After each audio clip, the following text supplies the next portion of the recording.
முஞ்சிகேசர் என்ற பெயர் உங்களில் எத்தனை பேருக்கு தெரியும்? பஞ்ச சபைகளில் மூத்த சபையான திருவாலங்காடு ரத்னசபை சிவன் கோயில் அருகே இவரது ஜீவசமாதி தனி கோயிலாக அமைந்துள்ளது. சிவபெருமானின் கழுத்தில் இருக்கும் கார்கோடகன் எனும் பாம்பு ஒரு நாள் சிவனின் கையிலேயே விஷத்தை கக்க சிவனின் சாபத்தை பெறுகிறது.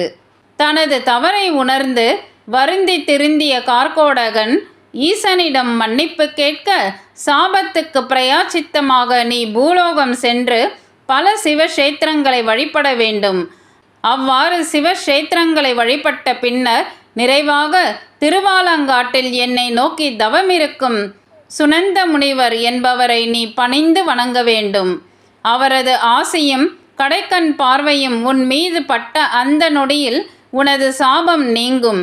அந்த நொடியில் நான் அங்கு தோன்றுவேன் என்று சிவபெருமான் சொல்ல, அதன்படி கார்கோடகன் ஒரு முனிவராக இந்த பூமிக்கு வந்து பல சிவக்ஷேத்திரங்களை வழிபடுகிறார். கார்கோடகன் வழிபட்ட இடம்தான் கோடம்பாக்கம். கோடம்பாக்கம் ஆகி அதுவே பின்னர் கோடம்பாக்கமாக மாறியது. நிறைவாக திருவாலங்காடு வந்த கார்கோடகனுக்கு சுனந்த முனிவரின் ஆசி கிடைத்தது. அவனது சாபமும் நீங்கியது. சுனந்த முனிவர், சரி, இந்த முஞ்சிகேச முனிவர் என்பவர் யார்? சுனந்த முனிவர் கடுந்தவம் புரிய அதனால் அவரது தலைமீது முஞ்சிப்புல் எனப்படும் ஒரு வகை புல் படர்ந்து வளர்ந்தது. இதன் காரணமாகத்தான் அவர் முஞ்சிகேசர் என பெயர் பெற்றார்.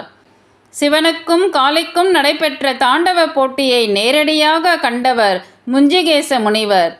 கார்கோடகனுக்கு ஏற்பட்ட சாபத்தை போக்கிய அந்த முஞ்சிகேச முனிவர் எத்தகைய ஒரு தபஸ்வியாக ஆற்றல் மிக்கவராக இருக்க வேண்டும்? இவர் திருவாலங்காட்டில் முஞ்சிகேச முனிவராக வீற்றிருந்து அருள்பாலிக்கிறார். சென்னையில் இருந்து 70 கிலோமீட்டர் தொலைவில் உள்ள திருவாலங்காடு ராகு கேது தோஷத்தால் பாதிக்கப்பட்டவர்கள் முஞ்சிகேச முனிவரின் ஜீவசமாதிக்கு சுத்தமான மரச்செக்கு நல்லெண்ணெயை சிறிது காணிக்கையாக கொடுத்து சில நிமிடங்கள் அமர்ந்து தியானம் செய்ய நிச்சயம் ராகு கேது தோஷம் நிவர்த்தியாகும். இந்த ஜீவசமாதி சுமார் 15,000 ஆண்டுகளுக்கு முற்பட்டது என அறியப்படுகிறது.